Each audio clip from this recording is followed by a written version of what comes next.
This is the third of all the 3 tutorials about basic and common cartographic skills in ArcGIS Pro. Today we are going to talk about map composition, focusing on legend. This exercise is about to create a map of central Vienna, including the public transportation means and land use information. The public transportation presentation includes stations and transportation lines. This task aims at providing solutions to integrating maps elements in a relatively complex map scenario.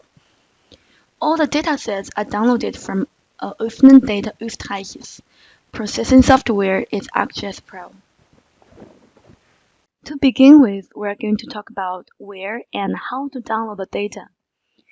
All the datasets are downloaded from this website, which is a central data catalog of Austria that collects the distributed data that are under the administration of Austria.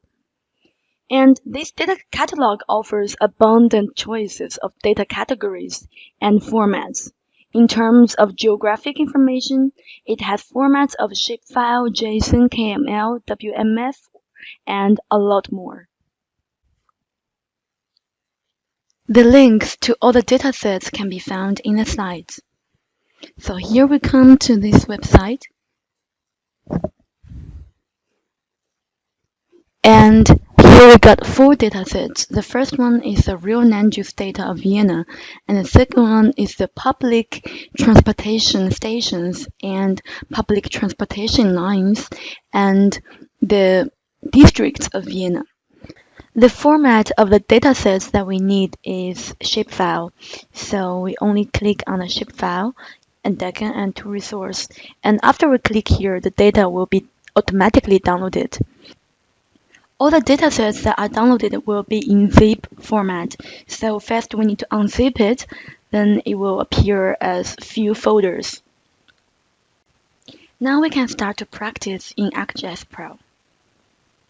The first thing to do is to open ArcGIS Pro, then create a new project, a blank new project. I'll name it as my project 2, then OK.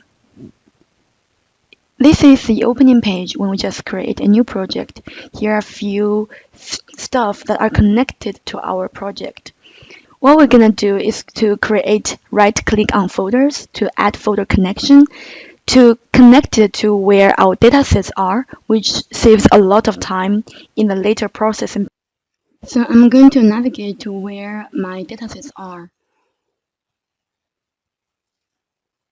Click on this folder, then click OK. Afterwards, it will be much easier for us to find the datasets in our folder. So now the second thing to do is to create a new map. So we come to here, this insert ribbon, and we click on new map. And here the default map is the topographic map of the whole world. We got a chance to change the base map here by clicking base map, and here are the few options that we can choose from. Now I don't need any of this, so I just leave it like that. Now what we can do is I'm going to add data. So since we already connected our folder to this project, so I can just find it in the folders, and here is the folder that I have connected to our project. And so now I'm going to use the district shapefile.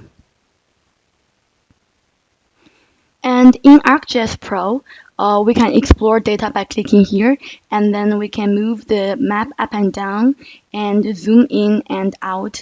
And we can also click on the feature that we want to get information. And in the pop-up window, there will be information about this feature here. It applies for most of the vector data and sometimes also raster data. To get more information about the whole feature, in this content pane, right-click on the layer, then open attribute table. Here we can have one-to-one connection about all the features to their attributes. If we click a feature here, and then the selected feature will also be shown on the map. I'll always move it a little bit down. And this same navigation explore method apply for all the data that we're going to use today.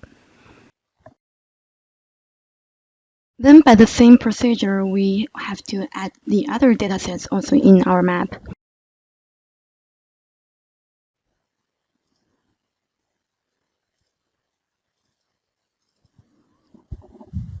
Transportation lines and also the real land use data.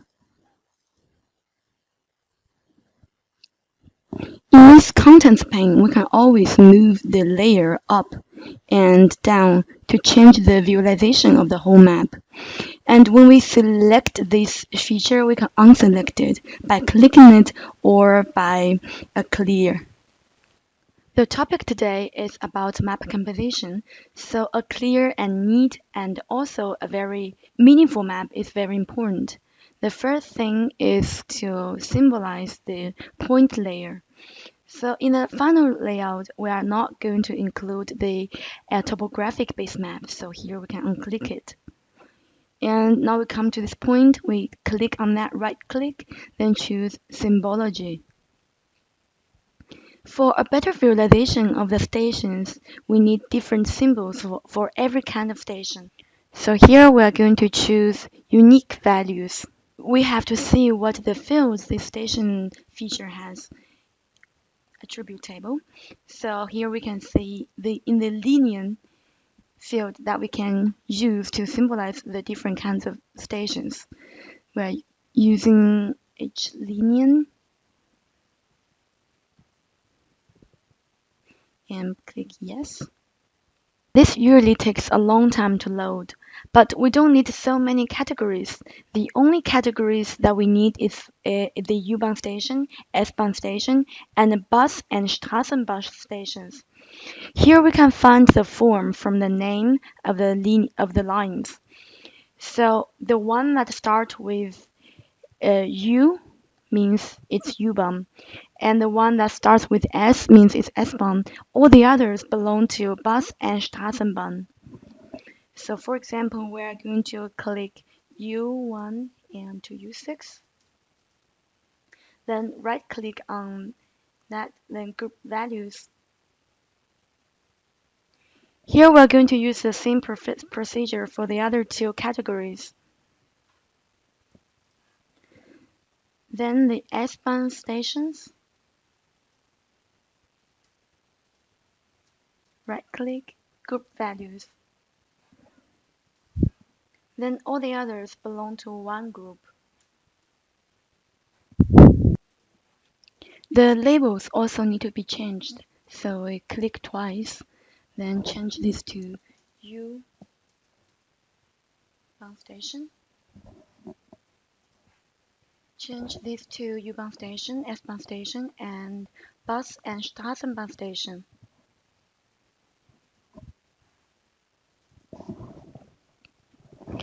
Now, after all the symbol labels are changed, we can change the symbols of all the three categories.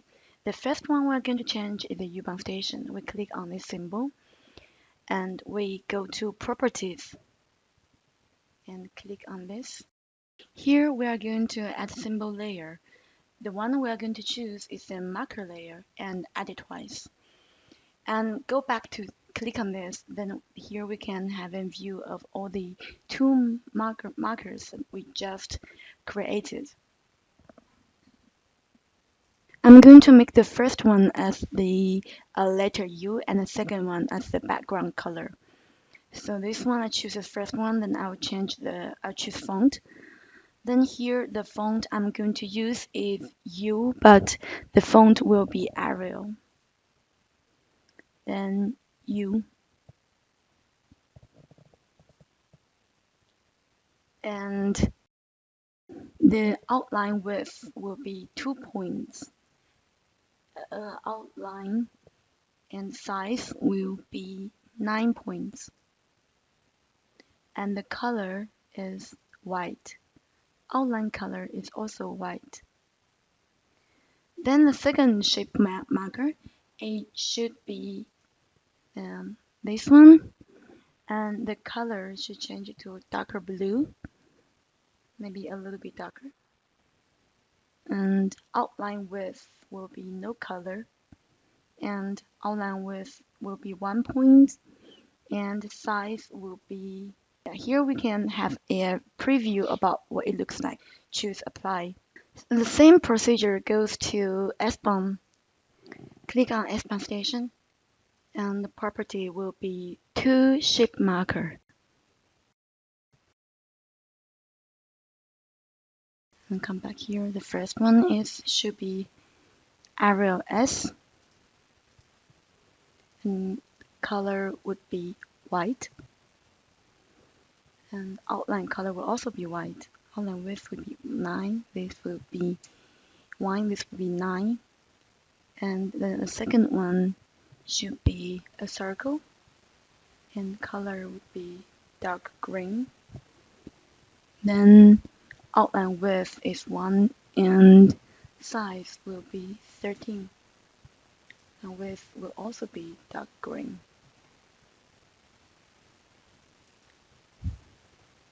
Yeah, should be 10.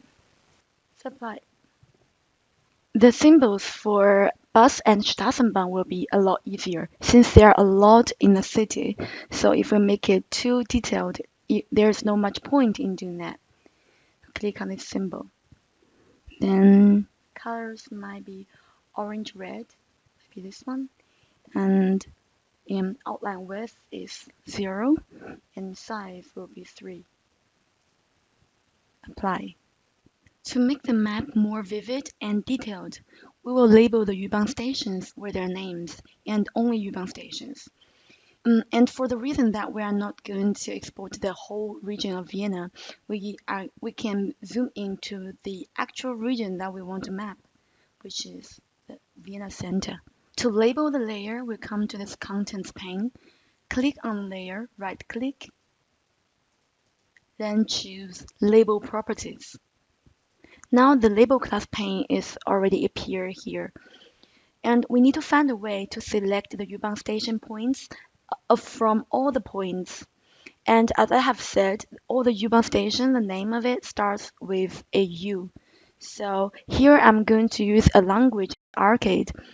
And this is a script language. And the names of U-Bahn stations begin with the letter U will be selected using this script. And I validate it first, then use apply. After we selected all the points, we are going to change the symbols of the points. Click on symbol, then choose appearance. The font name will just stay as default, and the size will be 10 points. File this black, and just let them as default. And come to the position, choose this, remove duplicate labels. We are going to choose remove all. And to activate the labels for this layer, we right click on this layer again and choose label. And as we can see, all the labels are already here. Now the next step is to symbolize the polyline layer. We don't need a label class now, we close it. And it's very unclear when we have this layer in the background, so we unclick that and this one to make things clearer. And so we come to this, click this line and right click Symbology. And for different transportation lines, there should be different symbologies too, just like points. So we're going to choose unique values. And let's have a look of the attribute table. So here, this field is what we can use to make the category distinct from each other. I'm going to group the regional band and autobus group values. Then click on each line to change the color and the width as wanted. Here I'm going to set the width of U-Bahn and S-Bahn as 2 points. The others stay as 1 point. And the colors as shown here. And we also need to change the labels. For example, here I just found I didn't apply the symbols for bus and Straßenbahn station. So I click on this one and change this to 3 points and this color, apply. And outline width will be 0. We don't need to label the polyline feature. So now we're going to symbol the polygon feature. Click on that. As usual, we can also check the attribute table first to see which kind of field we can use. Here we can see that this field is quite practical for visualizing. So here we're going to also choose unique values and then Newton LO. Here are so many categories, so we are also going to group the same categories together or similar categories. After grouping the different categories, now in the end, it will have only 6 categories. Let's have a look. And this will be water, so we'll also change the label as water. After changing all the labels of different categories, we're going to change the symbols of each category. The water will have, we don't need the solid stroke here, and the watercolor, just choose one suitable color for this, maybe light blue. And outline will be 0. Now set all the symbols of different category as shown here, and the symbols without outline is my personal preference.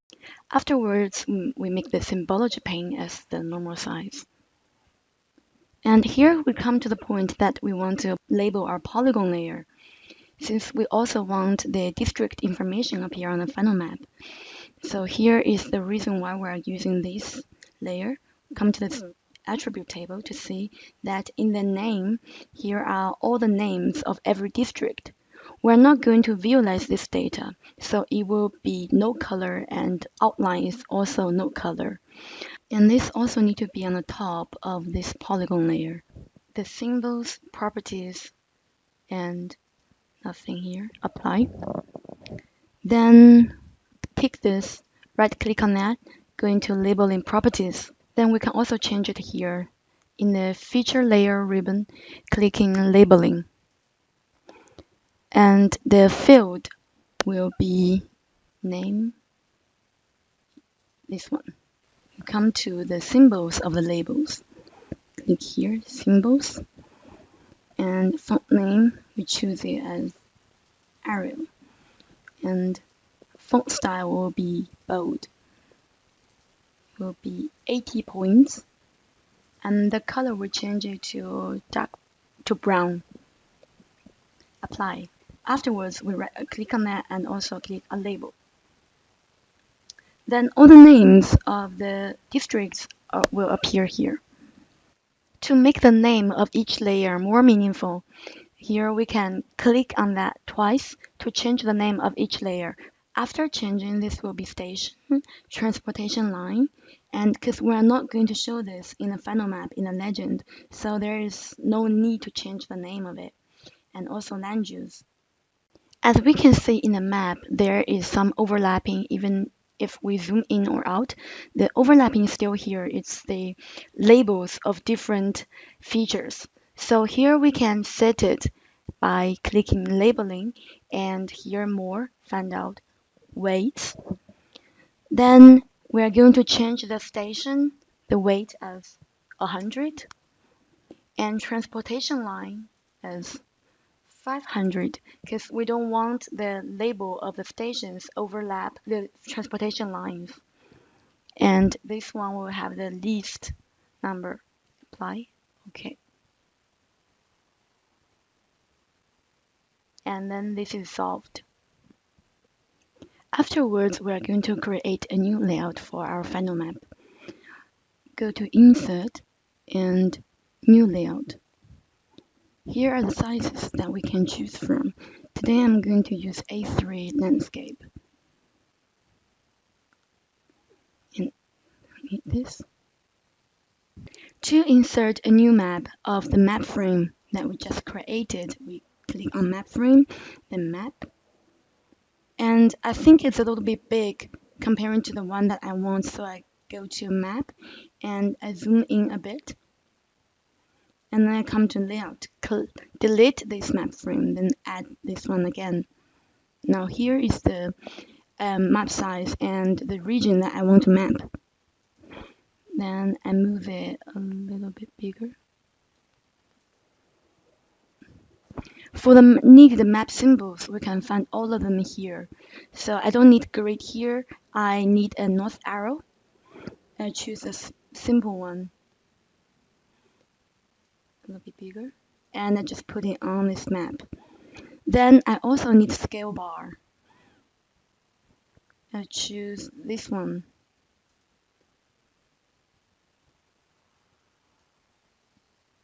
And also here, format, I can change the format of the scale bar. And design, I would like to use kilometers.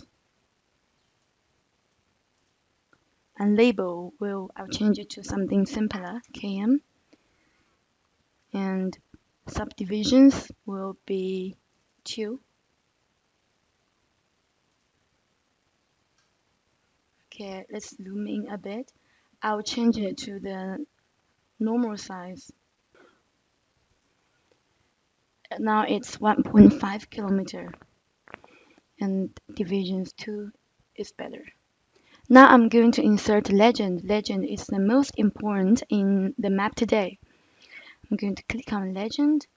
Then I'm going to draw the region where I want to draw my legend.